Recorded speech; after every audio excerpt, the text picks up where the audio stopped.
Hey, man, it's hard to win in the NFL, man. Great job. Congrats, man. Great win. Two things, man. Two things stood out this week. Number one was your focus, right? On this week, this past week, the focus and the resiliency of this football team, and no one blinked. Right? I've been in the locker room. I see that sign by his locker, Avon's locker. No one blinked.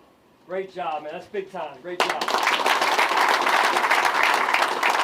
We've got two quick game balls to give out. So I know Coach Washington been going through some things. Lost his dad this past week. Came back in time to make the game and coach his butt off. Where are you, Coach?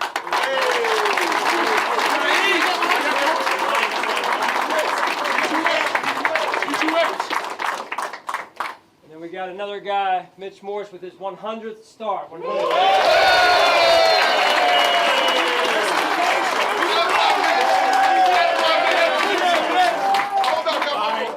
As we know, we got one more game ball. In Bill's history, you're the most winningest coach, I guess. Winningest, I just made that word up, I think. So we want to give you a game ball as well.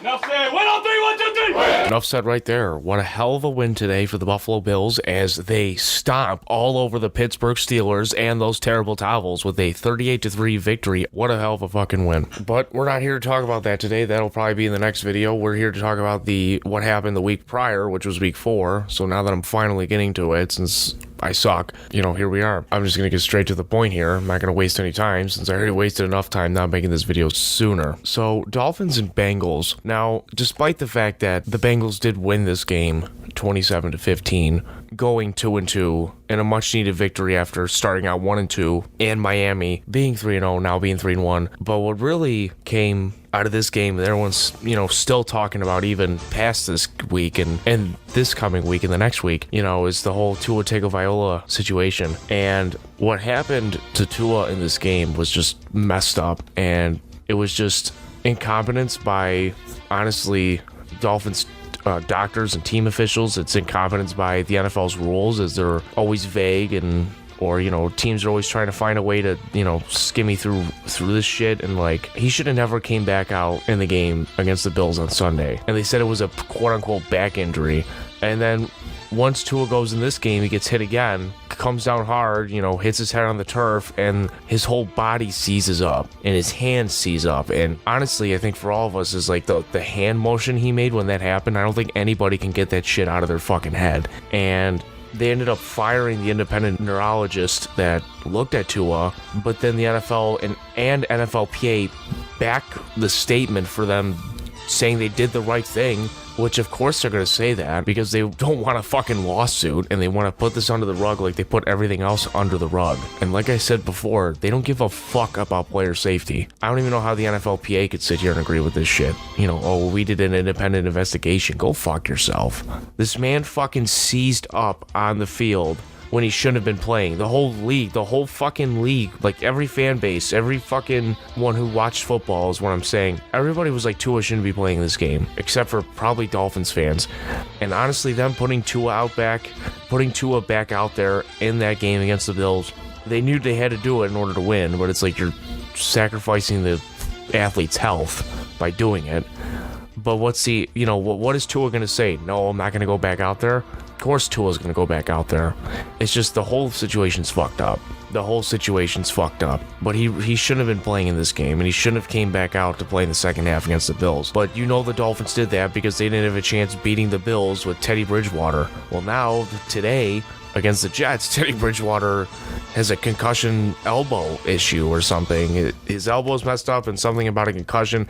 So they were down to their third string quarterback today. So I'm not sure what's going to happen for Miami moving forward. What's going to be the answer at quarterback this coming week. The fact too that Tua gets released from the hospital and comes home on the team plane, I'm just seriously, I at least leave him over there overnight, make sure he's all good. With all that, it's damn, everyone's are they gonna start him again in the following week? But obviously that didn't happen. They ruled him out I think it was on Tuesday or Wednesday. I can't remember off the top of my head exactly.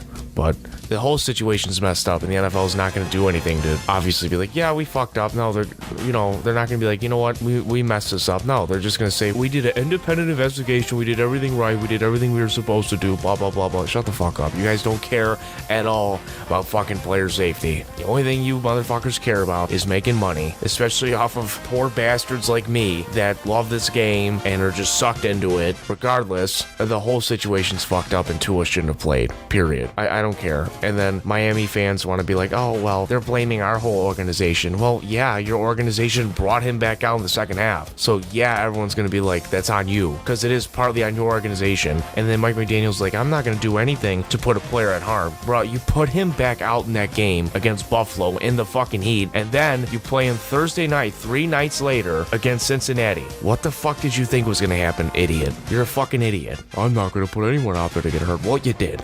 You did. And it happened to be your franchise quarterback that y'all lost a bunch of games for and invested highly in in a draft pick. So, fucking nice job, Mike McDaniel.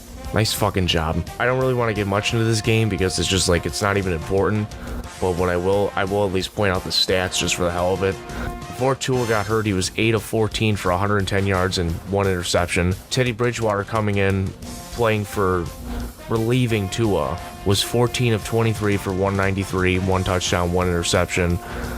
Raheem Mostert rushed for 15 attempts on 69 yards, caught 2 balls for 12 yards. Edmonds caught 2 balls for 14 yards, attempted 5 rushes on 6 yards. Trent Sherfield had 4 receptions for 55 yards. Jalen Waddle had 2 receptions for 39 yards. Mike Gesicki had 2 receptions on 23 yards. River Raycraft was targeted but no yards. Tyreek Hill had 10 receptions for 160 yards. On the other side for Cincinnati, Burrow was 20 of 31 for 287 and 2 touchdowns. He was only sacked once in this game. Coots to the offensive line had a 115.9 QBR. Also, Teddy Bridgewater had an 84.1 QBR. Tua had a 52.7 QBR before getting hurt. Tyler Boyd, 2 receptions for 47 yards. Joe Mixon rushed on 24 attempts for 61 yards and a touchdown. T. Higgins had 7 receptions for 124 yards and 1 touchdown. Hell of a night for him. Jamar Chase had 4 receptions for 81 yards. Hayden Hurst had 3 receptions for 27 yards and a touchdown. Mitchell Wilcox had 1 reception for 18 yards. But not much to really talk about in this game. I just wanted to mention the Tua Tagovailoa situation kind of in a summary. It's just not a good situation for the league or for Miami.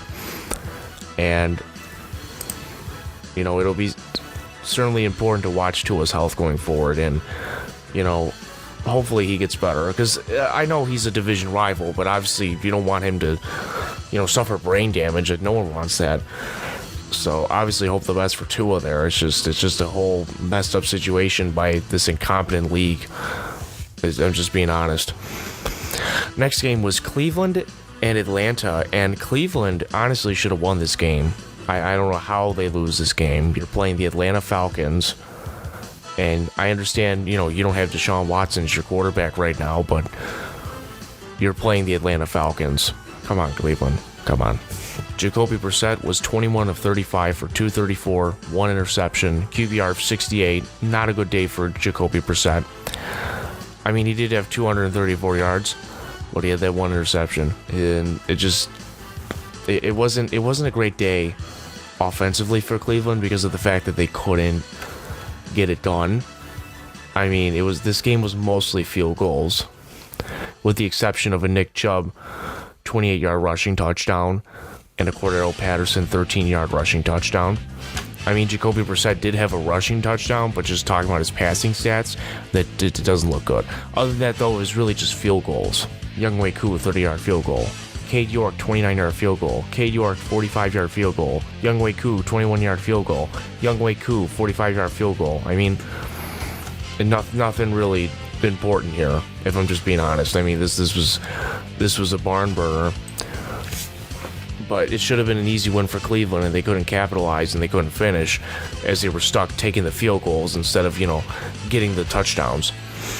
You know, getting 7, you're stuck with 3. And Marcus Mariota found a way to beat you. Or should I say, honestly, Younghoe Koo, since, I mean, for God's sake, he had, 3 field goals, and Mariota had no touchdowns except for, he had no touchdowns, excuse me. So, I don't know. Just not a good, not a good loss for Cleveland, that's for sure. Definitely not a good day for Cleveland. But Nick Chubb's homecoming was nice, I will say that. 19 attempts rushing for 118 yards and 1 touchdown. Kareem Hunt had 10 attempts rushing for 49 yards. Donovan Peoples-Jones had 5 receptions on 71 yards. David Bell had 2 receptions on 35 yards. Harrison Bryant had 4 receptions on 18 yards. Amari Cooper had 1 reception for 9 yards. And he's your number 1 receiver. That is not good. That is awful. David Njoku had 5 receptions for 73 yards. Now, Marcus Mariota was 7 of 19 for 139, 1 interception. QBR of 41.3. That is ass.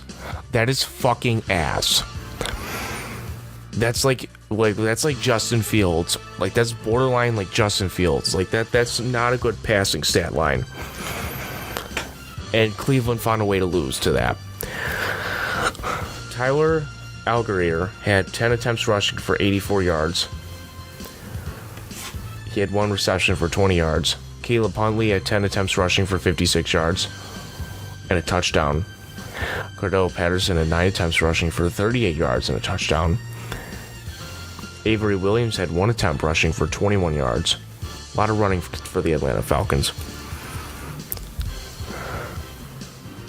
Okay, I can't say this dude's name for the life of me. I've been trying to do it for a while, so I'm going to attempt it. Olamide Zaccheaus. I don't know. If you play fantasy football, I think you know what I'm talking about, but I can't say this guy's name for the life of me. He had 2 receptions for 55 yards. Kyle Pitts had 1 reception for 25 yards. If you have Kyle Pitts in fantasy, I feel sorry for you right now, because that has been like a pretty bad pick this year for everybody. Parker Heiss had 1 reception for 22 yards. Drake London, the rookie, had 2 receptions on 17 yards. But yeah, Cleveland, all I can really say is you fucked and shot yourself in the foot here. You really had a chance to win this game, and you didn't get it done against this Atlanta Falcons squad. It's kind of sad. All right, moving on. Arizona and Carolina. Now, I will say, both these teams have had their struggles. So, honestly, either one of these teams could have won. Both these teams have not looked good to start the year at all. Obviously, I figured Arizona would get the win because they honestly look like the better team, because Carolina's a lot more of a fucking mess right now than Arizona. Both these head coaches are on the hot seat, Matt Rule and Cliff Kingsbury. So, I mean, either team could have won, but it came down to Arizona winning 26-16. Arizona goes 2-2, Carolina goes 1-3. And for Kyler Murray, he went 23 on 32 attempts for 207 yards, 2 touchdowns, 1 interception, hit a 96.7 QBR. James Conner had 15 attempts rushing for 55 yards and 3 receptions for 22 yards. Eno Benjamin had 5 attempts rushing for 36 yards and 1 reception for 9 yards. Darrell Williams had 4 receptions for 19 yards. Marquise Hollywood Brown had 6 receptions for 88 yards and a touchdown. Zach Ertz had 6 receptions and 47 yards for a touchdown. Trey McBride had 3 receptions for 24 yards. Greg Dortch had 1 reception for 6 yards. Rondale Moore had 3 receptions for 11 yards. Baker Mayfield was 22 of 36 for 197, 1 touchdown, 2 interceptions, QBR of 61.9. Baker Mayfield has looked awful with the Carolina Panthers. And to sit here and say, or even just defend him, I don't think there's anything left we can say. I think we can sit here and just finally agree that Baker Mayfield just isn't good. He's not a starter. He's just not good. Because he's had his up and down seasons. You know, in 2018 as a rookie, he looked like, okay, this kid can be something. 2019 was a fluke. 2020, he looked like a really good quarterback. Like, we were finally starting to see the Baker Mayfield that everybody was hoping to see. And then last year, he had the whole shoulder issue, and he was playing with injury, and he just didn't look good. And then Cleveland dumped him for Deshaun Watson, and it, you know, maybe Baker just needed a better situation. Well, he's not in any of a better situation here in Carolina. But in all honesty, he just does not look good. He really doesn't. And you have DJ Moore, you have Robbie Anderson, you have Tommy Tremble, you have Laviska Shenault Jr., you have Christian McCaffrey in the backfield. I mean, come on. Like, you have weapons. I know Carolina's not good. I know Matt Rule's not a good head coach. I get that. But, like, just with Baker alone playing on the field, you have weapons. You have options.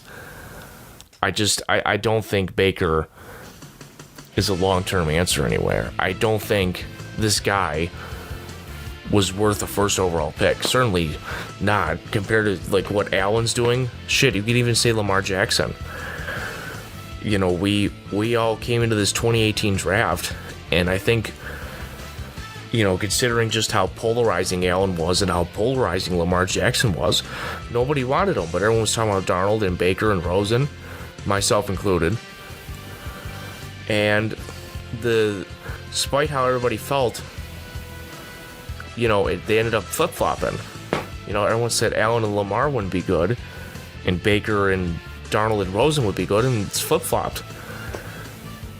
Rosen, Darnold, and Baker suck, and Josh is a top quarterback, and Lamar, he's up there too, honestly. I mean, considering with, you know, how the other quarterbacks have looked so far this year, he's up there. He's up there.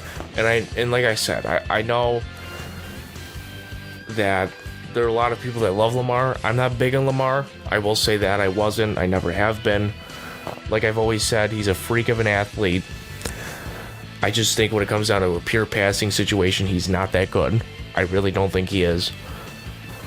But regardless, I don't think Baker's a starter. I think if, you know, you need a good backup, or, you know, if you are a rebuilding team and you need someone to start for you for that year, sure, you could plug Baker in there, but this guy's not a franchise quarterback. He's probably gonna end up like Mitch Trubisky. You know, he gets, you know, one more chance after Carolina, and then he gets benched for a rookie. But he's not anybody's answer. He's just not. I'm sorry. I used to defend Baker, you know, after the 2020 season. I'm like, all right, this guy's gonna be something. I'm like, well, I don't think we can sit here and say that after 1 year. But just watching him play, I'm like, I can't defend this anymore. This dude sucks. This dude flat out sucks. Because he doesn't have any injuries anymore. You can't sit here and say, well, you know, the injury. No, he just sucks. I know he's in Carolina, but he honestly sucks. And not to mention, you know, Baker coming out of Oklahoma, you know, with the swagger, just end up seeing Joe Burrow. I think, like, when we saw that from Baker, the swagger, and then we saw Joe Burrow, it's like, oh, maybe that's what Baker was supposed to be. But then Joe Burrow just showed up, and then you had the whole Joe Shiesty thing going on last year in the playoffs. I'm not sure though, but he's not a starter. He's not a good starter. It's sad that Carolina fans are calling for Darnold because he's fucking way worse than Baker, and it's just a mess here. It's a fucking mess in Carolina, and they need to get rid of Rule. They need to let Darnold go. They need to let Baker go, and they just need to start fresh. You know, maybe trade away McCaffrey, get some picks. Maybe trade away DJ Moore, get some picks. But, like, they just need to flat out redo this whole team because it is not looking good in Carolina. It's been a fucking waste of 3 years of Matt Rule. It's been a fucking horrible experiment. Anyway, moving on here. So, Christian McCaffrey had 8 attempts rushing for 27 yards, but he had 9 receptions for 81 yards and a touchdown. DJ Moore had 6 receptions for 50 yards. He also had 1 attempt rushing for 11 yards.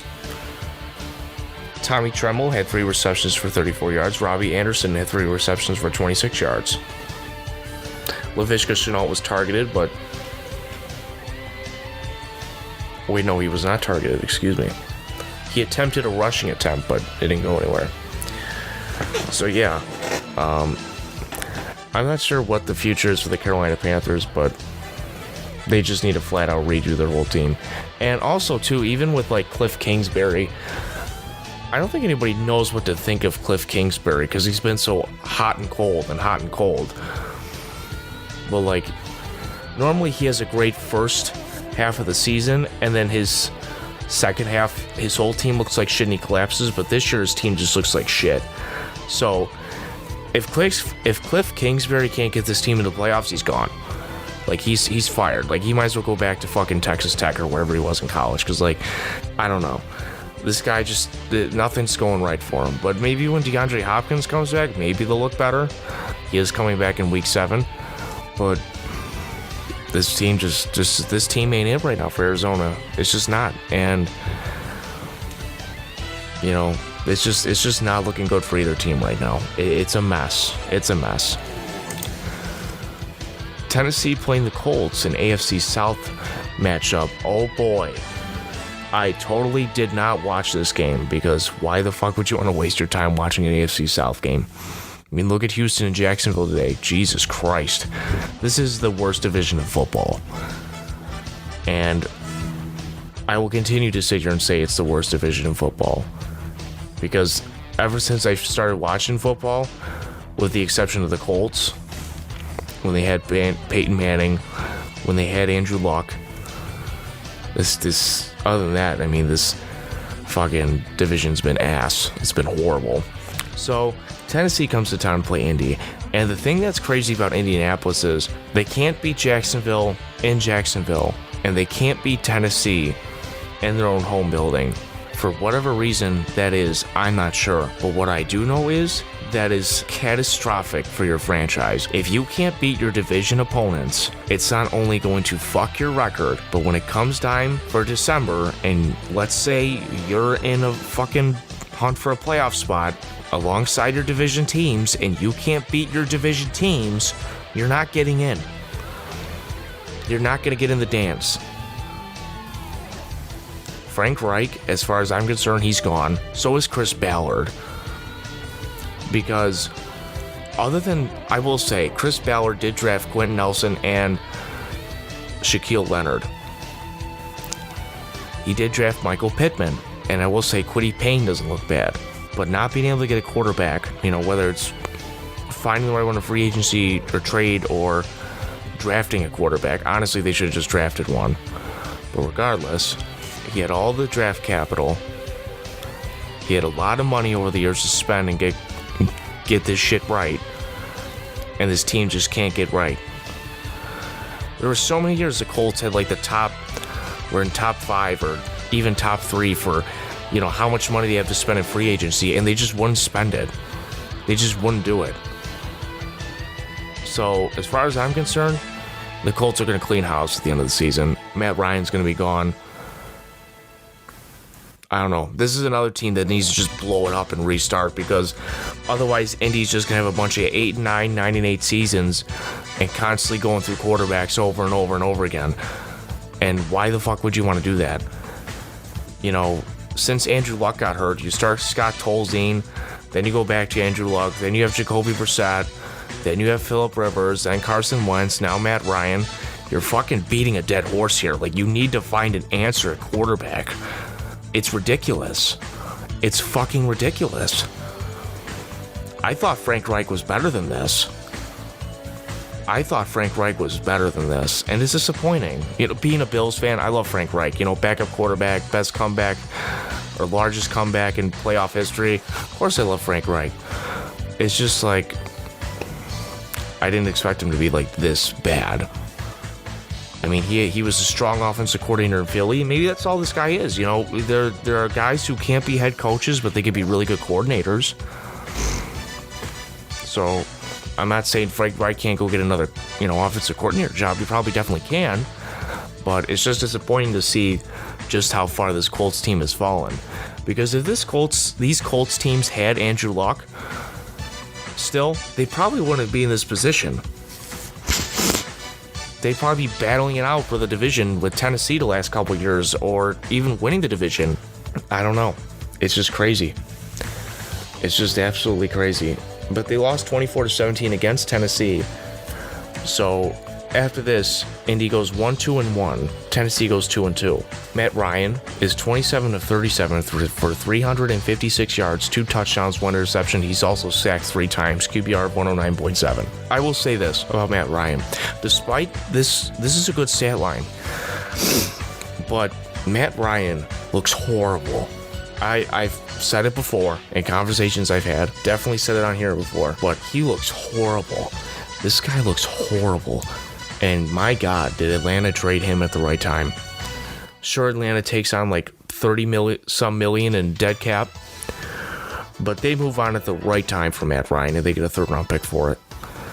This guy looks like he has nothing left in the tank. Now, in this game, he has a good stat line. Did they get the win though? No, they did not. And the other thing, Matt Ryan gets sacked a lot. Part of it is due to the Colts constantly shifting their offensive line right now. But the other part is Matt Ryan holds onto the ball for a very long time. And then he gets sacked when he could have just thrown the ball away. There are many times he doesn't need to get sacked and he just takes sacks because he holds onto the ball for such a long period of time. I mean, it's a good couple Mississippis this guy's holding onto the ball for. It's like, bro, just throw the fucking ball away. And I'm also talking about him like this because of the Thursday night game against Denver, which was the worst fucking football game I ever watched in my entire life, which we'll talk about this coming week. And it's just insane. It's fucking insane. It is just, it baffles me because Matt Ryan used to be good, man. It's crazy how far off this dude's fallen off too. And I'm not sure what the Colts plan is here. Not to mention the Colts have the highest paid offensive line in football right now. And Matt Ryan's taking all these sacks. It just doesn't look good at all for Indy. And Jonathan Taylor's dealing with the ankle injury, so their offense is toast. He got hurt in this game. He went 20 for 42 yards. I mean, Jonathan Taylor basically is this team's offense. And he's out. Naheem Hines gets hurt in the Denver game, which we'll talk about next week. So they had to go to the 3rd-string running back. I think it's Deion Jackson. And now you have no one to really run the ball with. Your quarterback looks toast. I'm not sure what the future is here for the Indy, but it's not looking good at all right now. Well, Mo Alley Cox had 6 receptions for 85 yards and 2 touchdowns. Alec Pierce had 4 receptions for 80 yards.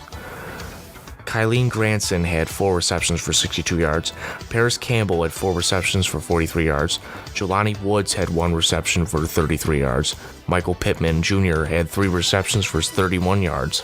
It's just not looking good in general for Indy, because even Tom Brady has put up good stat lines this year, but you watch him, or even watch Aaron Rodgers, and you're like, these guys do not look good this year.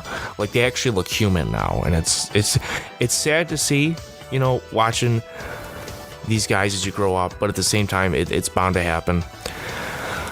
It's just like, I'm not sure. I'm just not sure. I mean, it's, we're in talking about week 4. Week 5 just is about to pass after Monday Night Football. We're about to go into week 6. But watching these older quarterbacks that we've grown up watching for a long time, man, they're starting to break down. You're starting to see it. That's all I'm saying. Ryan Tannehill was 17 of 21 for 137 and 2 touchdowns, QBR of 125.6. That's the other thing, too, is the Colts lost to the Titans, and Tannehill threw it for only 137 yards. And it's sad. That's sad. But it's also because Derrick Henry started to get going in this game. He had 22 attempts rushing for 114 yards and 1 touchdown. Longest run of the day being for 19 yards. But, starting to see Derrick Henry get going a little bit in this game is what honestly got Tennessee to win the game. Because what Tennessee does they run the ball with Derrick Henry, which allows the offense to open up. Because when the team's constantly expecting a run on Derrick Henry, Tannehill can just throw the ball. But when Derrick Henry's not in, like last year, or he slows down this year, then Tannehill's forced to throw it. And Tannehill can't make the clutch throws. He can't make the good throw. Explains why they're, 2-2 in this. Although they are leading the division, but that's also bound to change at any point in time because this division's so bad.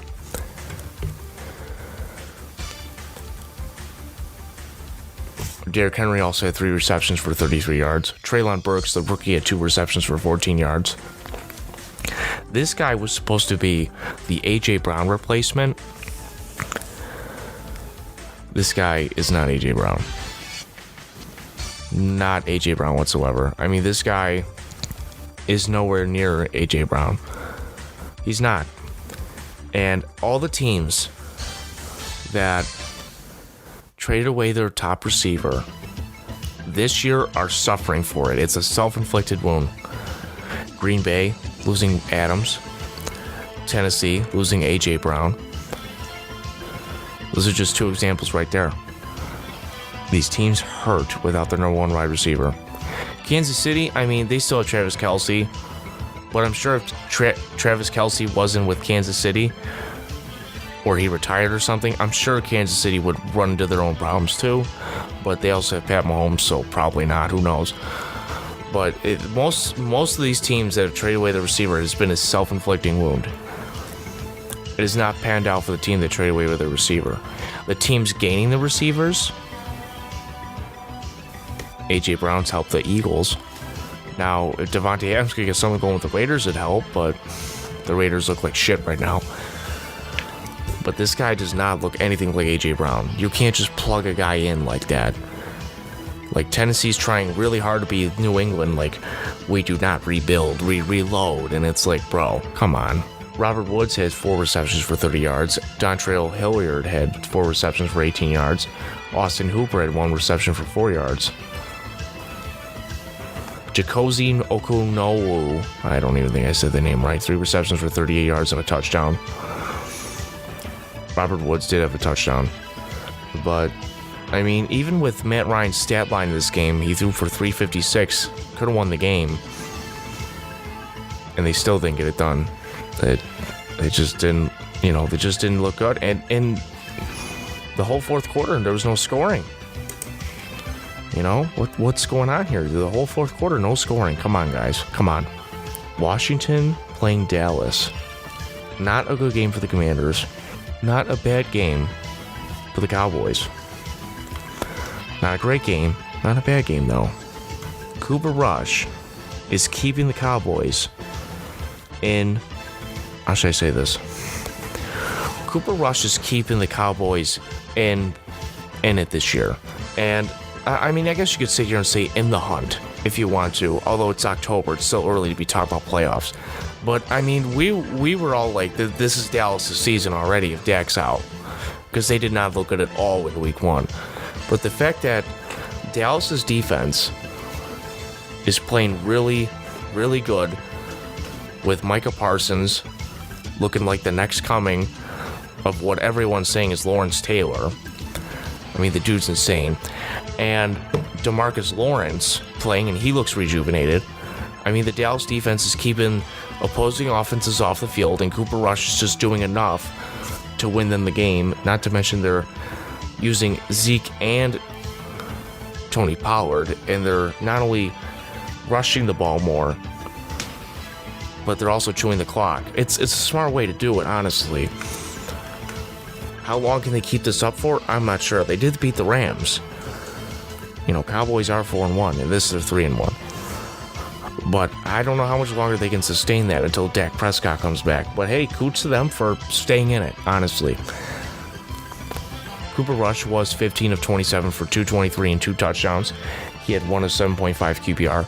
And Cooper Rush isn't playing bad. He's not playing bad. He's doing what he needs to do.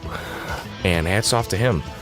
Just go out there and, win the game. You know, do what you need to do to help win the game. Do what you need to do to the best of your ability. Do your job. Make the right reads, make the right throws, make the right call. You know, it's simple, and he's getting it done for them. So good for him, honestly. You know, a guy who was undrafted in 2017, was with the Cowboys, and he bounced around, was with the Giants for a little bit, back with Dallas. It's nice to see that every once in a while. Zeke Elliott at 9 attempts rushing for 49 yards. Tony Pollard at 8 attempts rushing for 6 yards. Zeke had 2 receptions for 32 yards. CeeDee Lamb had 6 receptions for 97 yards and a touchdown. Hell of a day for him. Noah Brown, 3 receptions for 61 yards. Michael Gallup, 2 receptions for 24 yards and a touchdown. On the other side, the Commanders, Washington football team, but whatever you want to call them, commies, whatever. Wentz was 25 of 42 for 170, 1 touchdown, 2 interceptions, and he was sacked twice. 56.6 QBR rating. Horrible day for Carson Wentz. And this is what you get on the Carson Wentz roller coaster. You have your good games, and you have your bad games, and then he's playing hero ball on top of it. It's a Carson Wentz roller coaster for a reason. Not to mention, with the Commanders, that offensive line is atrocious. Horrible for Carson Wentz. And also, they invested so much on the defense. Washington invested so much on that defense. Chase Young, I mean, he's hurt right now. But Montez Sweat, Ron Payne, Jonathan Allen, and they can't get a pass rush. They can't. I mean, Cooper Rush was sacked 1 time in this game. They invested a lot in that D-line, and they can't generate sacks. That's not good. I'm not sure exactly what. Looks like Ron Rivera's on the hot seat. I mean, Commanders at the bottom of the division right now, and everybody's up. You know, in the NFC East, Philadelphia's undefeated. Giants are 4-1 with Dayball, and Cowboys are 4-1. Meanwhile, the Commanders are down in the dumps right now, and it looks like there's no way in hell they're going to climb back up it. They're also not getting their number 1 receiver, Terry McLaurin, involved whatsoever in the offense. He has 2 receptions in this game for 15 yards on 6 targets. Carson's not really throwing the ball his way. Curtis Samuel had the most targets, which was 7. He had 4 receptions for 38 yards. John Bates had 4 receptions for 19 yards. Logan Thomas had 5 receptions for 19 yards. Jahan Dotson, the rookie, had 3 receptions for 43 yards and a touchdown. J.D. McKissick had 3 receptions for 16 yards. He had 8 attempts rushing for 40 yards. Jonathan Williams had 5 attempts rushing for 48 yards. Antonio Gibson had 13 attempts for 49 yards.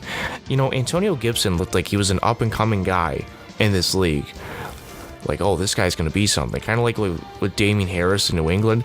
And this guy just hasn't really got going. And that's also partly due to the fact that Washington isn't really using Gibson. They're just not using him. For whatever reason that is, I'm not sure. Now, Brian Robinson, the rookies, started today, which we'll talk about next week, who is coming back after an attempted robbery. You know, good for him being able to come back after something like devastating like that. And he got shot, and he came back, and he, you know, played today. So good for him, but for whatever reason, they're not using Antonio Gibson, so I wouldn't be surprised if he hits the open market at some point. But I mean, not much happened in this game. Brett Meyer had a 53-yard field goal, then a 45-yard field goal. Jahan Dotson had a 10-yard touchdown pass. Michael Gallup had a 9-yard touchdown pass. Brett Meyer in the third quarter with a 28-yard field goal. Then the Commanders got a 45-yard field goal with Joey Sly. CeeDee Lamb had that 30-yard touchdown pass from Cooper Rush, but that was in the fourth quarter. And then Brett Meyer had a 29-yard field goal at the end of the, you know, with 3:51 remaining. I mean, this game was uneventful, but it's not looking good at all for Washington right now either. And it looks like Ron Rivera could be on the hot seat. Although, I'm not sure. You know, I'm not sure if they would actually pull the trigger after this year, knowing Washington. But they might. I'm not sure, though. We'll just have to wait and see on that. Now, Seattle at Detroit. Seattle wins 48-45. This was a high-scoring game, and Geno Smith is cooking with the Seattle Seahawks. Pete Carroll is cooking with Geno and not Russell Wilson. And seeing Geno Smith play this well with Seattle and cook versus Russell Wilson, and seeing how he is in Denver right now, it's starting to make me think that Russell Wilson was the problem. But regardless, what a game this was. And the other thing on the other side with the Lions here, this is what I'm talking about. This team is a hardworking team. They're a good team, but they can't finish the games. And the other thing is, this might be the most Lions stat line ever. They allow the most points and they score the most points. That's the most Lions thing ever. This team needs to learn how to finish. And if they don't, it's just going to be another 3-14 season for them. Or whatever the record was last year. But, honestly, 3-14 could be the way they go if they can't finish games. You got to finish the fucking game. You got to win the game. And yes, Seattle still has DK Metcalf. They still have Tyler Lockett. They still have some guys on defense, but you're not playing Russell Wilson anymore. You are still playing Geno Smith. I'll give it to this. Geno Smith is having a hell of a start to this year, and I don't think anybody saw it coming. I don't think anybody did. This guy's career was dead after the Jets in 2014 when he was benched 10 minutes into the game against the Bills. This dude's career was done, and then now it's just been revived.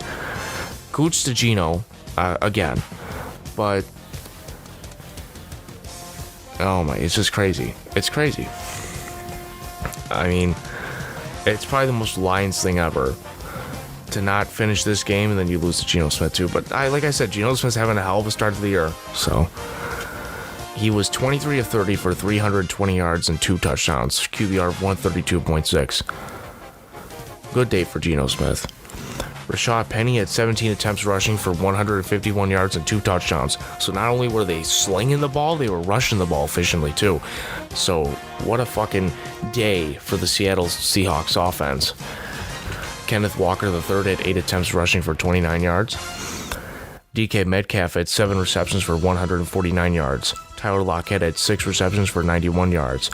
Will Disley had 4 receptions for 39 yards and a touchdown. Colby Parkinson had 2 receptions for 28 yards. Noah Fant had 1 reception for 2 yards and a touchdown. On the other side, Jared Goff was 26 of 39 for 378, 4 touchdowns, 1 interception. He was sacked once. QBR of 121.5, a fucking hell of a day for Jared Goff. And Jared Goff, yes, the Lions did lose today 29-0 against New England. But when we saw what Sean McVay was able to do with Jared Goff in 2017, in 2018, see the jump he made, and we're like, oh, this guy might actually be a franchise quarterback. Took a dip down in 2019, regressed with the team and Gurley having the arthritis and all that. But then slowly we thought maybe we start to see him come back up, but then he didn't in 2020. Then he gets traded. Stafford for Goff along with picks, exchange, blah, blah, blah. Now you're like, now this dude's in Detroit. This dude's career's done. Last year didn't play so well. And then this year, you're like, oh, maybe this guy's not a bridge quarterback. Goff is putting up numbers like he used to in that 2017 season. And kudos to him. Because I think we all were like, this dude's going to be the bridge quarterback until, Lions find their rookie. And the Lions could still draft a quarterback. But Jared Goff could maybe be this team's answer at quarterback. If this guy can put up 378 and 4 touchdowns a game, there's your answer right there. Honestly, though, the trade doesn't look bad for Detroit. They get the picks and Jared Goff's playing good. That's a win. That's a fucking win, honestly. The season's still early, but he looks good too. Yes, they did lose 29-0. We'll talk about that next week, though. I know I gotta be better with the timing on these. Things have just been crazy. Like I said, I suck. It is what it is. Jamal Williams had 19 attempts rushing for 108 yards and 2 touchdowns. Craig Reynolds had 2 receptions, or he had 2 attempts rushing for 30 yards. He had 1 reception for 12 yards. Khalif Raymond had 3 receptions for 38 yards.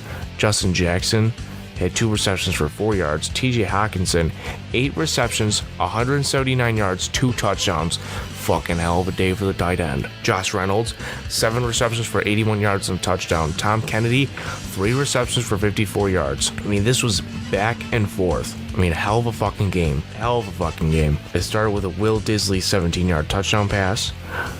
Then it was a TJ Hawkinson 32-yard touchdown pass. Although they missed the extra points, so it's 7-6. Geno Smith, 8-yard rushing touchdown. Dominic Eberle, 49-yard field goal, so it's 14-9. Jason Myers, 56 yards field goal. Noah Fant, 2-yard touchdown pass from Geno Smith, so it's 24-9. Jamal Williams, 1-yard touchdown rush. And the extra point missed again, so it's 24-15. So that's 2 points right there. That's 2 points right there. Tariq Woolen hit a 40-yard interception return for a touchdown. So that's 6. Then the extra point, that's 7. We add the 2, that's 9 points. That's 9 points now. Jamal Williams, 51-yard rushing touchdown. Rashad Penny, 36-yard rushing touchdown. It's now 38-23. Jared Goff ran it in for a 2-point conversion. Josh Reynolds, 3-yard touchdown pass. 2 points successful again. So it's 38-31.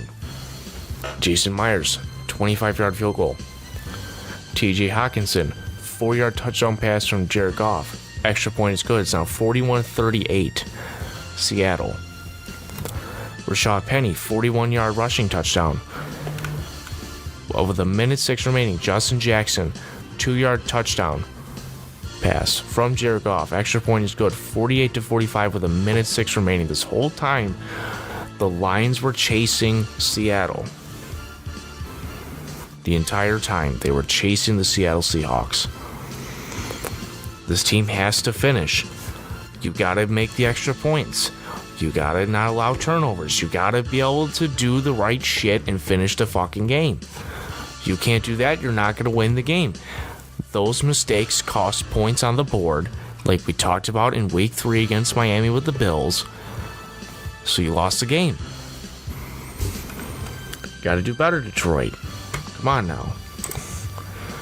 New England playing the Packers. So New England comes into Lambeau Field to take on the Green Bay Packers, and I certainly didn't think it was going to be this close. Yes, Green Bay has struggled without Devontae Adams, but I didn't think it'd be as close as it was. This game went to overtime, and Green Bay ended up getting the dub. But to start the game, Brian Hoyer was supposed to play, and then he gets hurt. So Bailey Zappi, the 4th round rookie, has to come in and play. Kind of ironic, the dude looks just like Mac Jones, like a carbon copy of Mac Jones. It's kind of creepy. But Zappi comes in for a 4th round rookie, puts up 10 of 15 completions for 99 yards and a touchdown. And knowing Bill Belichick, he doesn't trust rookie quarterbacks, so he's not going to have him throw a lot. But the fact that he put up that stat line for being a 4th round rookie isn't bad. I mean, he's a 4th round rookie quarterback, 3rd string quarterback, expectations extremely fucking low. So for putting that up is not horrible. It's not horrible. It's not bad. They relied more on the running game, which I'm not surprised. Damian Harris had 18 attempts rushing for 86 yards and a touchdown. Ramondre Stevenson had 14 attempts rushing for 66 yards. No touchdowns. Had 4 receptions for 23 yards. Kendrick Bourne had 2 receptions for 23 yards. Nelson Aguilar had 3 receptions for 46 yards. Devontae Parker had 2 receptions for 24 yards and a touchdown. Hunter Henry, 2 receptions for 13 yards. Up to this point, though, the New England offense has not been good. It's been extremely disappointing, to say the least. Mac Jones has not taken a step in year 2. Yes, he is hurt right now, but I'm just saying in general, he has not taken a step in year 2. Now, Bailey Zappi seems like he could, fill his role to a decent amount until he gets back healthy. Damian Harris is a good runner. Ramondre Stevenson is a good runner. But Kendrick Bourne's barely in the lineup, and he was probably their best receiver last year. They're not using him this year. Nelson Aguilar, he's a hit or miss player. He'll show up one week, he'll disappear for the next 2 to 3 weeks. Devontae Parker has honestly been a huge disappointment for this team. They traded for him from Miami, a division rival, mind you. And he hasn't panned out. Hunter Henry looks like a shell of his former self from last year. Jonnu Smith got hurt.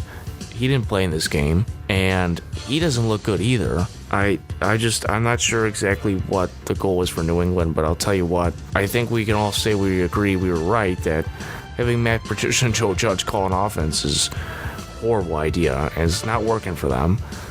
But considering the fact that, Green Bay trades away their best weapon in Devontae Adams and doesn't really put in any effort to replace him other than the draft. Like, they don't go out and try to get other experienced guys. Don't sit here and tell me Sammy Watkins, the dude's trash. It's just, it's not good for them. So New England was able to stay in it. I don't know.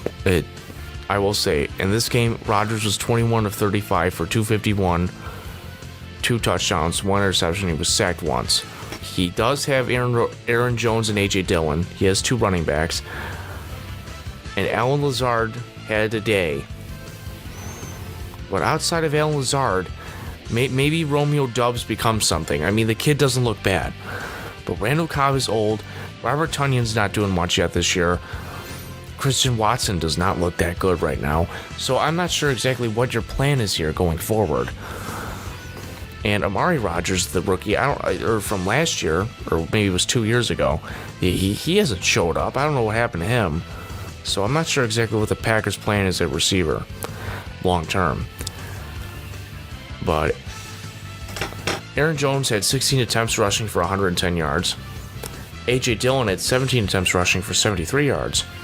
Christian Watson did have 1 attempt for 15 yards and he had a touchdown. But he had 1 reception only for 8 yards. Allen Lazard, like I said, had a day. 6 receptions for 116 yards, although he had no touchdowns. Longest reception of the day was for 32 yards. Romeo Doubs, 5 receptions for 47 yards and a touchdown. Randall Cobb, 3 receptions for 42 yards. Robert Tonyan, 2 receptions for 22 yards and a touchdown.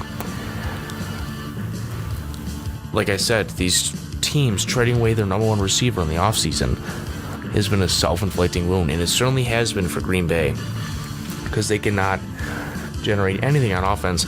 Not to mention, they lost to the fucking Giants today in London, and they almost lost to New England. They could have lost to New England. It was possible. They went to overtime, and they could have lost in the 4th quarter. It was possible. I mean, maybe Matt LaFleur has to go back to the drawing board, but Green Bay is not gonna make a playoff push this year if they can't figure out a way to throw the ball down the field now that Devontae Adams is gone. And given this team will still put up a decent amount of points, I'm not saying they don't put up points, they still put up at least 21 points or maybe a little more. But I mean, Rodgers was slinging the ball down the field with Devontae Adams with no fucking problem. Now he's lucky if Allen Lazard has a day. He's lucky if Romeo Doubs gets a touchdown. He's lucky if, Randall Cobb makes a few good plays. He has nobody. Yes, he has Aaron Jones in the backfield. Yes, he has A.J. Dillon in the backfield. But for the most part, he doesn't really have anyone to throw to. Sammy Watkins is washed. Like I said, the dude's trash. Don't even talk to me about him. I don't want to talk about it. I'm not sure exactly what the plan is for receiver in a long-term standpoint for the Green Bay Packers. This game started out with a Nick Folk 35-yard field goal with 9:45 to go in the first quarter. Then Christian Watson had the 15-yard rushing touchdown. With 13 seconds left in the second quarter, Jack Jones had a 40-yard interception return. quarter 3. Robert Tonyan had a 20-yard touchdown pass from Aaron Rodgers. Robert Tonyan had a 20-yard touchdown pass from Aaron Rodgers. Later on, Devontae Parker had a 25-yard touchdown pass from Bailey Zappi. Then Mason Crosby had a 38-yard field goal with 5 seconds remaining in the third quarter. 11-14 in the fourth quarter, Damian Harris had a 5-yard rushing touchdown. Then with 6 minutes and 14 seconds left in the fourth quarter, Romeo Doubs had a 13-yard touchdown pass from Aaron Rodgers. And in overtime, Mason Crosby kicked the 31-yard field goal to win the game. New England, obviously they're not going anywhere this year, but there should be some concerns for them at quarterback. Mac Jones hasn't taken the second step yet. You have a bunch of bums calling your fucking offense. You do have Bailey Zappi, who looks like a decent replacement for the time being until Jones returns, but you have Brian Hoyer hurt now, so you need to have another guy behind Zappi. And Green Bay can't seem to consistently throw the ball down the field as their offense stalls in and out, and they're not going to be able to get past the NFC wild card. Let's just say, for example, let's say they make it to the playoffs and they get in the wild card.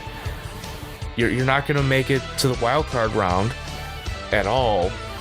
I should say at all, if you can't, continuously throw the ball down the field, if you're going to continue to stall out. But if you do make it to the wild card round, you're not going to last long in the playoffs. You're going to be one and done if your offense can't get it going. I mean, they were one and done against San Francisco last year because they couldn't get the offense going. Even with Devontae Adams, they'll have the same mistake that happened last year happen again this year if they don't figure it out. That's all I'm saying. So these teams have some work to do. And that's what we're starting to realize as we're going through the season. We're progressing through each week of the season. This team needs work. This team needs work. This team needs work. But Mike, what about the Bills? The Bills need to stop shooting themselves in the foot. That's what we realized today when we were at the game in Pittsburgh. The Bills need to stop shooting themselves in the foot. I mean, every team has something they need to work on. And we're starting to see that more and more as the weeks go on here. By about I want to say week 8, maybe towards the trade deadline, we'll know who everybody is. Kind of like in hockey, when you're about 25 games in, that's how you know you already know who's good and who's not. You'll know by 25 games out of an 82-game season who's good. In the NFL, give it maybe week 8, maybe week 9 with the extra week now. You'll know who your team is by then. And some teams already know it now, and now that we're done with week 5, but we're getting there. But I'm still going to say for some of these things, for some certain things, it's still early because teams can show up later on, pull off upsets. Teams can try to sneak in the playoffs. Anything's possible. I don't think anyone had the Raiders going to the playoffs last year and they snuck in. So anything's possible. That's all I'm saying. The Chargers play the Texans in Houston and they won 34-24 after an upsetting loss to Jacksonville the week before. And certainly it looked like the Houston Texans were staying in this game. So there was a possibility that the Chargers could have blown another lead. They were up 27-7 at the end of the first half. By the fourth quarter, with 8 minutes and 30 seconds remaining, it was 27-24. So the Houston Texans had a chance to come back, and the Chargers almost chartered and allowed the Houston Texans to win another football game. Justin Herbert went 27 of 39 for 340 yards and 2 touchdowns, QBR of 113.2. Austin Eckler had 13 attempts rushing for 60 yards, 6 receptions for 49 yards and a touchdown. Sony Michel had 6 attempts rushing for 11 yards. Joshua Kelly had 4 attempts rushing for 15 yards. Mike Williams, 7 receptions, 120 yards, no touchdowns. Longest reception of the day for 50 yards. Gerald Everett, 5 receptions for 61 yards and a touchdown. Michael Bandy, 2 receptions for 49 yards. Josh Palmer, 1 reception for 25 yards. DeAndre Carter, 2 receptions for 16 yards and a fumble. Davis Mills, on the other side of the ball now, Davis Mills for Houston, 26 of 35 for 246 yards, 2 touchdowns, 2 interceptions, 88.5 QBR rating. Dameon Pierce, the rookie, had a breakout game. 14 attempts rushing for 131 yards, 1 touchdown, Longest run of the day for 75 yards. He also had 6 receptions for 8 yards. Nico Collins, 3 receptions for 82 yards. Brandon Cooks, 7 receptions for 57 yards and a touchdown. Rex Burkhead, 5 receptions for 39 yards and a touchdown. Jordan Atkins, 2 receptions for 32 yards. O.J. Howard, 2 receptions for 27 yards. Now, for the Houston Texans and Davis Mills, is he the long-term answer? No. But this guy ain't bad. 3rd round pick, this guy ain't bad. And considering that he's in one of the worst situations in the league, this guy's putting up points and he's finding ways to keep his team in the games when it counts. I'm not sure what the Houston Texans' plan is at quarterback for the future, but Davis Mills is a decent option for right now. I will say that. Dameon Pierce looks like a future franchise running back. Brandon Cooks is a good number 1 receiver right now. You have some pieces to work with that offense. You have, Laramie Tunsil as a left tackle. You have pieces. You just gotta, build this thing the right way. And while you're still fixing the mistakes that Bill O'Brien fucking made, now that you move on from Deshaun Watson, you get draft capital and you get rid of that contract. Now you can look into the future with drafting, get the right guys in place, and build a contender in Houston to take over this shit AFC South. Because you guys have, you have a chance to, be a good team. You just gotta develop your players now, get the best out of what you have right now, find out who's good and who's bad, and get rid of the bad eggs, keep the good eggs. Move forward. Maybe Davis Mills is your guy, maybe he's not, but you have Dameon Pierce, you have Brandon Cooks, Laramie Tunsil. O.J. Howard's not a bad depth piece at tight end. Rex Burkhead's not a bad depth running back. So you have pieces.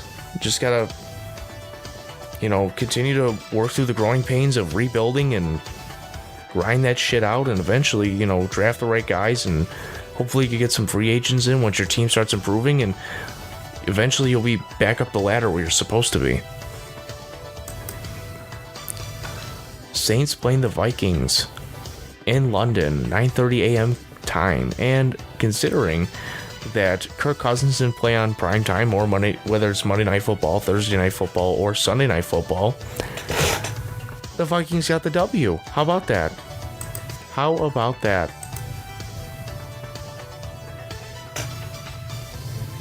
So Kirk Cousins was 25 of 38 for 273, 1 touchdown, 1 interception. He was sacked 3 times, 84.6 QBR. Dalvin Cook had 20 attempts rushing for 76 yards. He also had 2 receptions for 10 yards. Justin Jefferson had a day, 10 receptions for 147 yards. No touchdowns, but he still had a day. Alexander Madison had 1 reception for 15 yards and a touchdown. Adam Thielen had 8 receptions for 72 yards, no touchdowns. Irv Smith Jr. had 3 receptions for 23 yards, no touchdowns. Jalen Naylor had 1 reception for 13 yards. Not to be confused with Jalen Reagor, who didn't do anything in this game.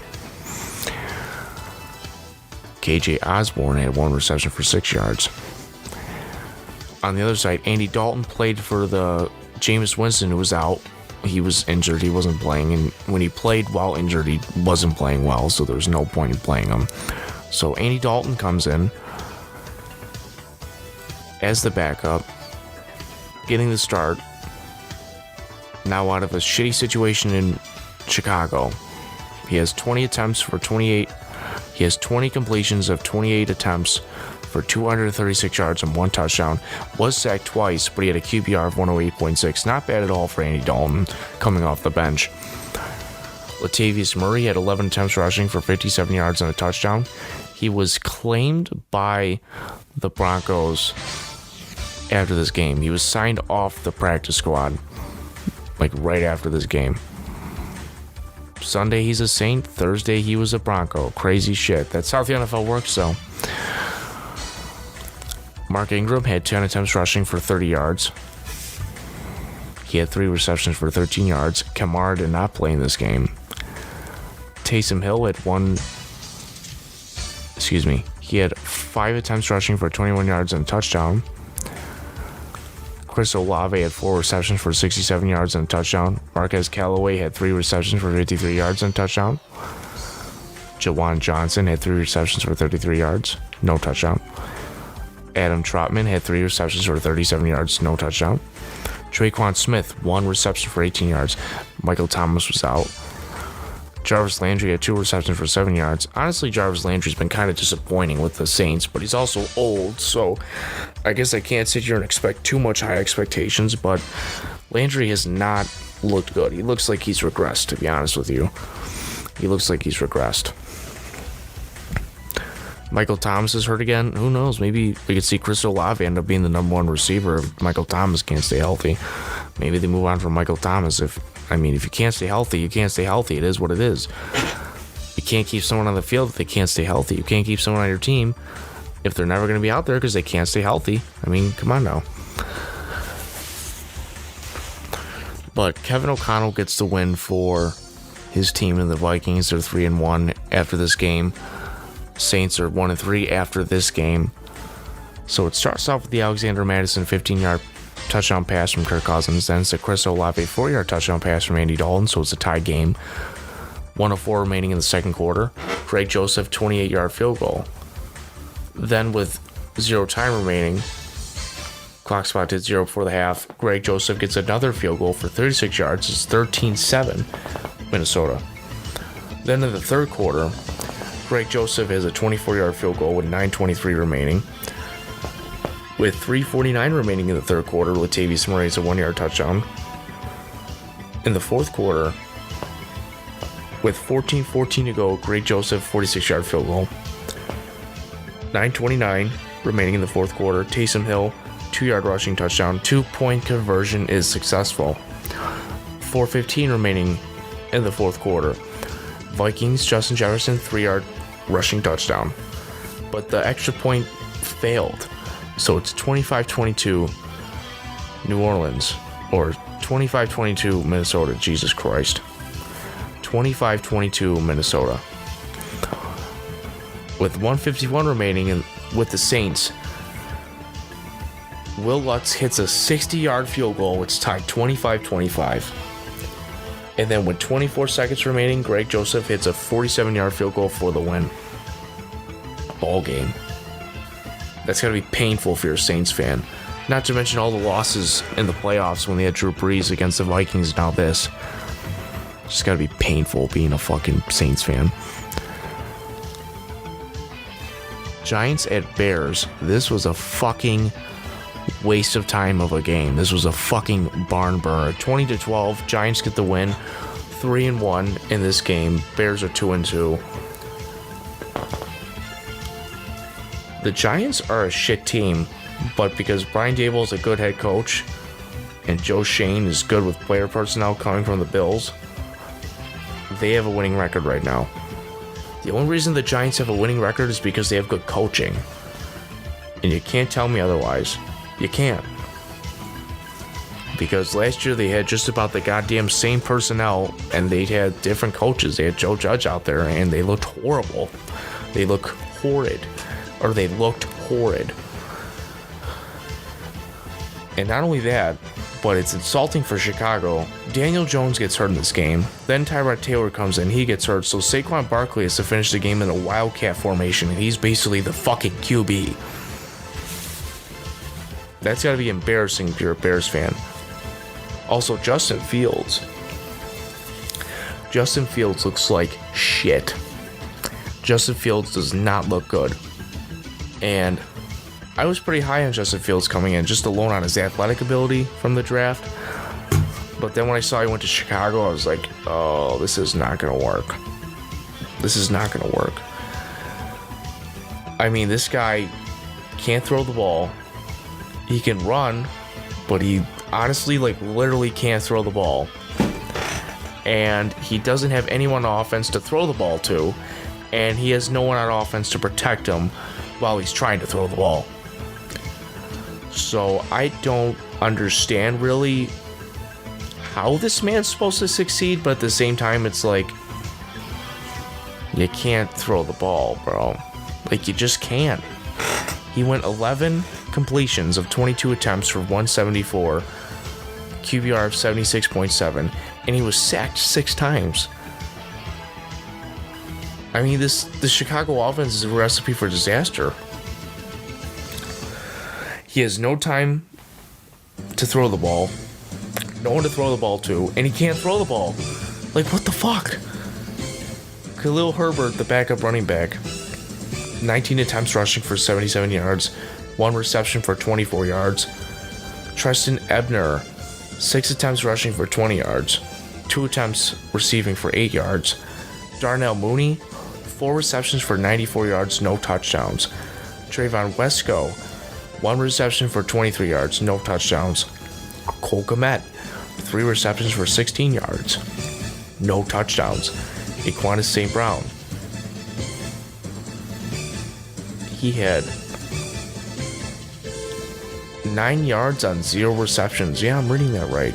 I don't understand that part.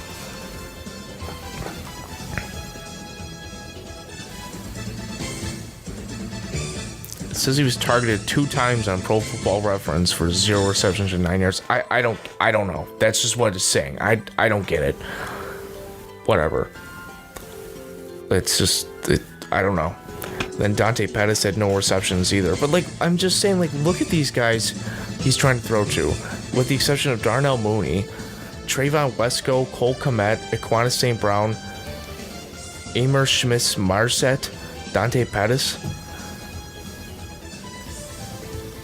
These are, like, all the fucking reject receivers that none of the other teams wanted. And Cole Kmet's not a good tight end. Don't sit here and tell me he is. Oh, he's young. Like, no.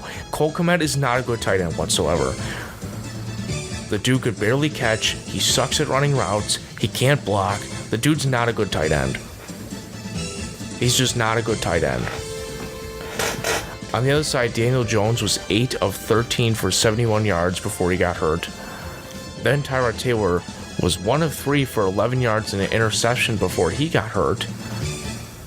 So Saquon Barkley came in. He didn't throw the ball at all, but he had 31 attempts rushing for 146 yards. Fucking hell of a day for Saquon. Hats off to him since he's had a rough going since entering the league. 2 receptions for 16 yards. Matt Breida had 3 attempts rushing for 18 yards. Tanner Hudson had 3 receptions for 23 yards. Tanner Hudson had 1 reception for 18 yards. Daniel Belanger had 3 receptions for 23 yards. Darius Slayton had 1 reception for 11 yards. Richie James had 1 reception for 9 yards. And Davis Sills had 1 reception for 5 yards. No receptions for Kenny Galladay. That contract looks worse and worse by the fucking day. And then Gary Brightwell had no receptions either, although he had 1 attempt rushing. Not much to talk about in this game. It was all field goals except for a Daniel Jones 21-yard rushing touchdown and a Daniel Jones 8-yard rushing touchdown. Not much to talk about in this game. It was fucking barn burner. Shit show of a game.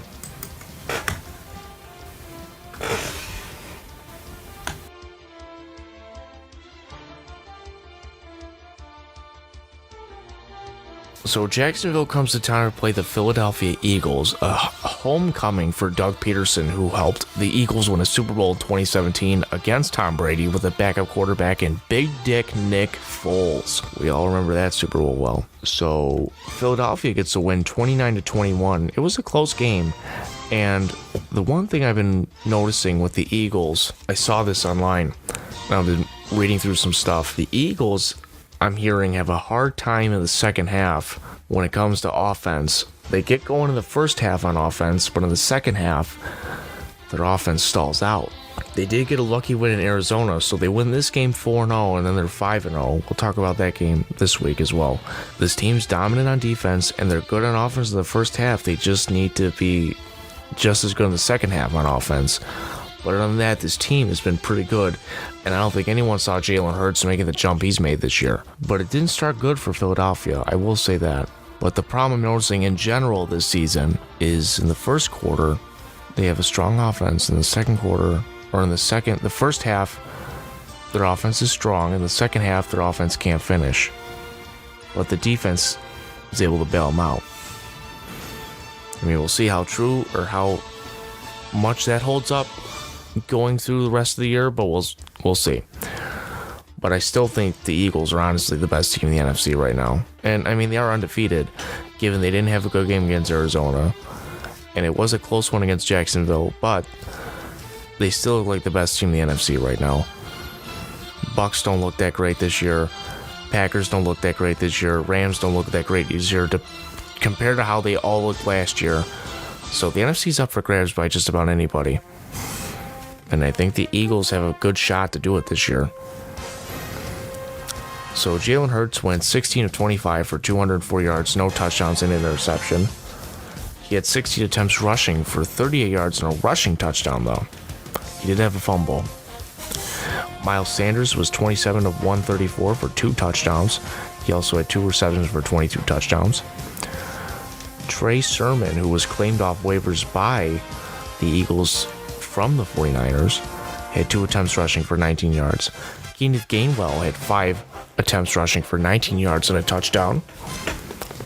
A.J. Brown had 5 receptions for 95 yards, continuing to have a strong season. Dallas Goedert had 5 receptions for 72 yards. Devonta Smith had 3 receptions for 17 yards, no touchdowns.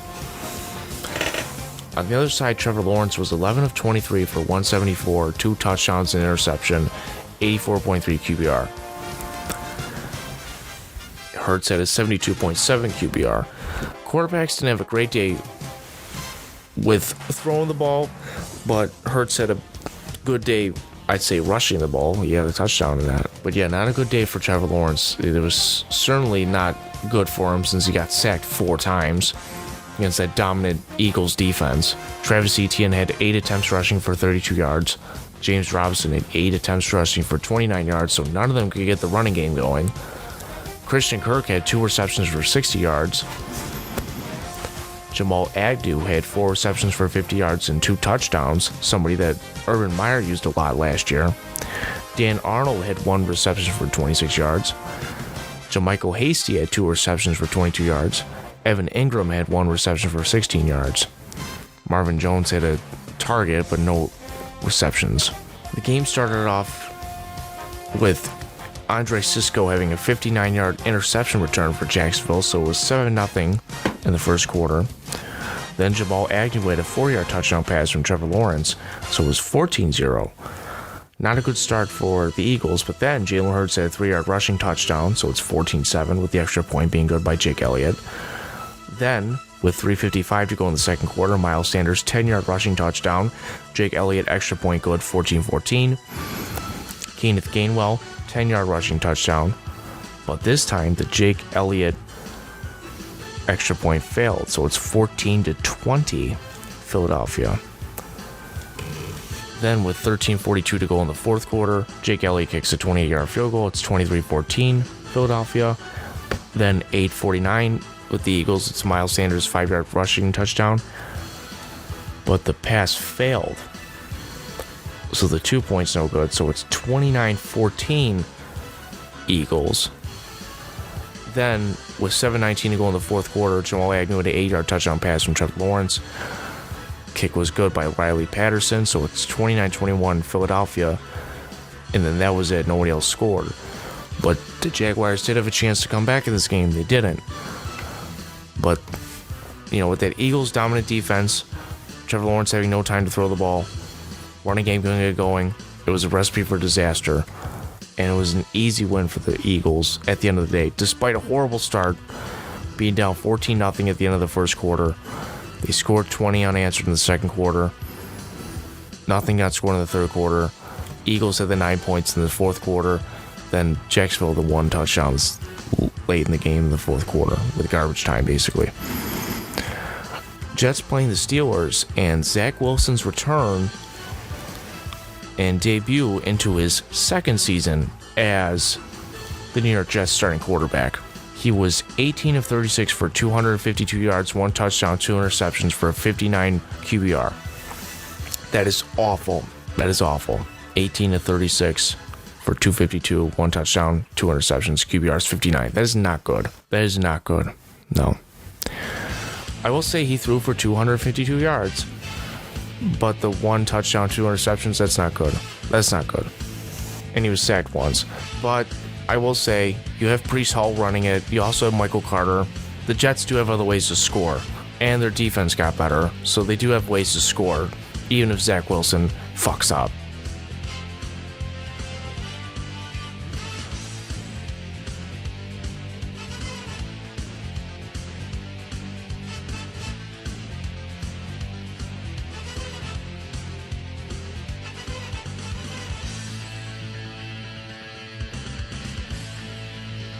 Despite Zach Wilson's stats, though, Breece Hall had 17 attempts rushing for 66 yards and a touchdown. He had 2 receptions for 12 yards. Michael Carter had 9 attempts rushing for 15 yards. He had 2 receptions for 14 yards. Elijah Moore had 3 receptions for 53 yards. Corey Davis had 5 receptions for 74 yards and a touchdown. Hell of a day for him.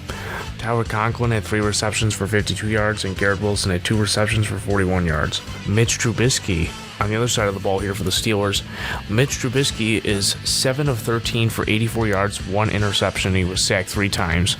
QBR of 41.8. He is benched. And Kenny Pickett relieves Trubisky for the second half. Trubisky plays the first half. Kenny Pickett plays the second half. Pickett's 10 of 13 for 120 yards and 3 interceptions for a 65.1 QBR rating. He had 3 interceptions. He was shoved right into the fire.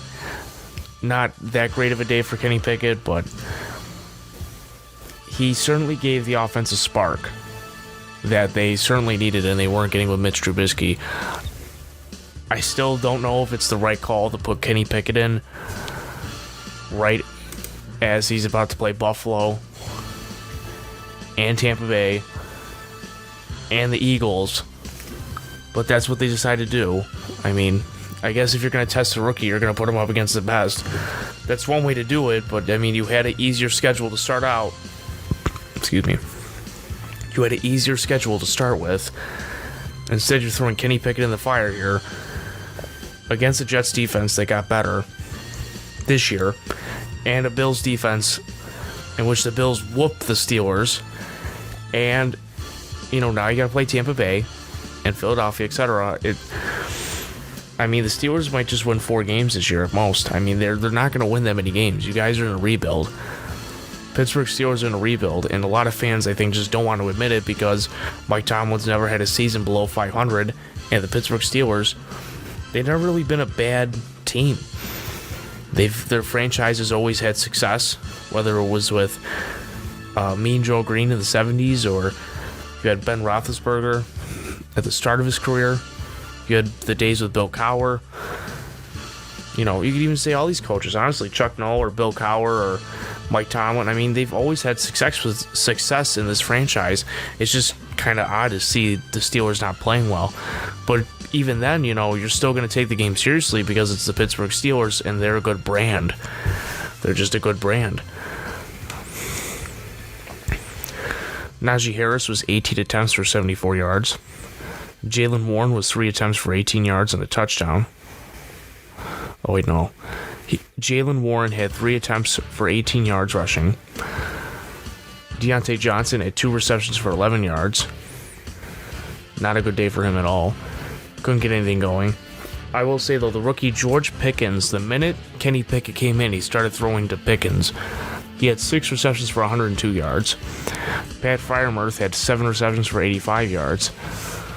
So, I mean, Pickett can get the ball out, and he can spread the ball out nicely. It's just, it wasn't a good day for the Steelers, and shoving the rookie in at halftime, I mean, that's how you know the offense isn't getting anything going. Next up, Denver playing the Raiders, and Denver heads to Las Vegas to play their AFC West rival. And the Raiders win this one 32-23 for their first win of the season, going 1-3 in this week. Broncos are 2-2 after this game. And the Broncos, we'll also talk about the Thursday night game that happened, the worst fucking game I've ever seen in my entire life. The Broncos do not look good. They look like dog shit. And they honestly look like an overhyped team. I definitely think they were overhyped. Kind of reminded me of the 2019 Browns going into the season. I mean, just overhyped. And given that, you know, we all thought that this team would be a lot better with Russell Wilson, but the Russell Wilson we're seeing right now is not at all what we're used to. I mean, there's still time for Russell Wilson to get going, but if he is not the answer, they're stuck with him. They can't get rid of him. He's in a huge contract extension for the next 5 years. He's got 117 dead cap this year, $117 million in dead cap this year, $107 million next year. They're stuck with him, and no other team's going to take on that contract, so they're stuck with Russell Wilson. So they better figure it out, and they better figure it out fast. And Nathaniel Hackett could be on the hot seat after just one season, which I think should honestly happen, because this guy is not going to fucking take him anywhere. This dude's a horrible head coach. Has no idea what the fuck he's doing, and the fact that you had to hire another assistant coach to help you with game plans, basically their game plan coordinator, because you don't know what the fuck you're doing because you're a clueless ass idiot. This guy's not the answer as a coach, and Russell Wilson certainly is not confident whatsoever as a quarterback right now, and it's killing this team. It's killing this team, and it's not a good look at all for the Denver Broncos, and they certainly have not been really any good since Peyton Manning retired in 2015 after Super Bowl 50. It's not been a good ride for the Broncos since 2016. Wilson was 17 of 25 for 237 and 2 touchdowns. He was sacked 3 times. QBR of 124.9. I will say, this isn't a bad stat line for Wilson, but the fact that you only put up 23 points, that's sad. Especially when you're Russell Wilson, like, you're supposed to put up more points than that. I mean, the fact that the Raiders kept up with you and won, it's sad. Javonte Williams had 10 attempts rushing for 28 yards. Mike Boone had 3 attempts rushing for 20 yards. Melvin Gordon had 3 attempts rushing for 8 yards. He had a fumble. He fumbles the ball a lot. He actually fumbles just as much as Devin Singletary. The only difference is that Melvin Gordon doesn't get the ball back like Singletary does. KJ Hamler had 1 reception for 55 yards. Jerry Jeudy had 4 receptions for 53 yards and a touchdown. Cortland Sutton had 5 receptions for 52 yards and a touchdown. Kendall Hinton had 2 receptions for 39 yards. Eric Saubert had 1 reception for 25 yards. On the other side, Derek Carr was 21 of 34 for 188. No touchdowns, no interceptions. He was sacked twice. Josh Jacobs had 28 attempts rushing for 144 yards and 2 touchdowns. Just was basically the entire Raiders offense in this game. And that's how they got the win, because Josh Jacobs was just running all over the fucking Broncos defense. Zamir White had 2 attempts rushing for 24 yards. Devontae Adams had 9 receptions for 101 yards. Matt Collins had 3 receptions for 33 yards. Darren Waller had 3 receptions for 24 yards. Now, given Devontae Adams did have a good game, it was basically Josh Jacobs which got them the win. Being able to run the ball efficiently and effectively, get down the field, chew the clock, get 2 touchdowns, have over 100 yards rushing. That's what the Raiders do. They try to chew the clock and they win the game. They do it the Bill Belichick way, honestly. I mean, you have Josh McDaniels there. Come on now.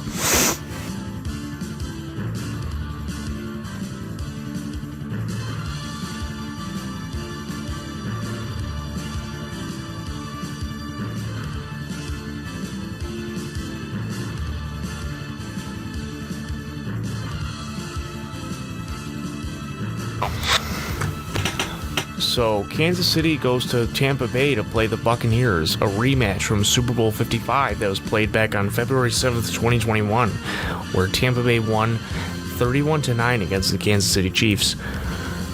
As Patrick Mahomes did not have a good offensive line in that game. He got bullied the whole game, and Tom Brady and Rob Gronkowski and Mike Evans, and they just went all over the Kansas City defense that day. So this was definitely a revenge game for Patrick Mahomes, as he got the win for the Chiefs, as they won 41-31. Chiefs are 3-1 after this game. Bucks are 2-2 after this game. Mahomes was 27 of 37 attempts, or Mahomes was 23 of 37 for 249, 3 touchdowns, 1 interception, QBR of 97.7. Clyde Edwards-Helaire had 19 attempts for 92 yards and a touchdown. Isaiah Pacheco had 11 attempts rushing for 63 yards. Travis Kelce had 9 receptions for 92 yards and a touchdown, and he's having a fucking great season. I mean, Kelce is the number 1 receiver, honestly, in this offense now that Tyreek Hill's gone. I mean, yeah, the main concern for the Kansas City Chiefs was that Tyreek Hill's leaving, but it's like you still have Travis Kelce, you have Mecole Hardman, you drafted Sky Moore, bring in Juju Smith-Schuster, Marquez Valdes-Scantling. I mean, it's a track meet. It's a fucking track meet in Kansas City. Speaking of Valdes-Scantling, he had 3 receptions for 63 yards. Juju Smith-Schuster, 5 receptions for 46 yards. Sky Moore, 2 receptions for 31 yards. Jody Forston, 1 reception for 10 yards and a touchdown. On the other side, Tom Brady, 39 of 52 for 385 and 3 touchdowns. He was sacked once. QBR of 114.7. Great stat line for Tom Brady. I'm still going to stick by what I said, though. Just watching him, he doesn't look as good. I would say that stat line's nice, though. That's a nice stat line. Considering that they didn't really have much rushing the ball in this game, they were forced to throw.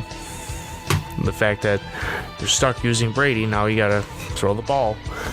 Because, like I said, I think they wanted to take... I think they wanted to take the pressure off of Brady. You saw they were running it more with Fournette. They wanted to take pressure off Brady, but they couldn't get the running game going, so you're stuck throwing it with Brady. And he had to throw the ball 52 times. But Kansas City came out with the win. I mean, they had a great start. First play of the game, Tampa Bay loses the kickoff. They fumble it, and Rachaad White returns it for 23 yards. So Kansas City starts on the Tampa Bay 21-yard line, and after a Clyde Edwards-Helaire 5-yard rush, Mahomes throws to Travis Kelce for a 16-yard touchdown. The extra points good. It's already 7-0 right away in the ball game. And already Tampa Bay was playing catch-up, and that's basically what happened the entire game. They basically played catch-up the entire time based off of this mistake. So Mahomes gets to win. Brady takes the L. In the final game, 49ers and Rams. For whatever reason, the 49ers always beat the Rams. Like, Kyle Shanahan basically has Sean McVay's number, except for the NFC Championship. That was the one time McVay won in the most important game. But for whatever reason, the Niners always beat the Rams. I don't know why. They just have their number. Kind of like with Indy going to Jacksonville. They just have their number. I don't understand it.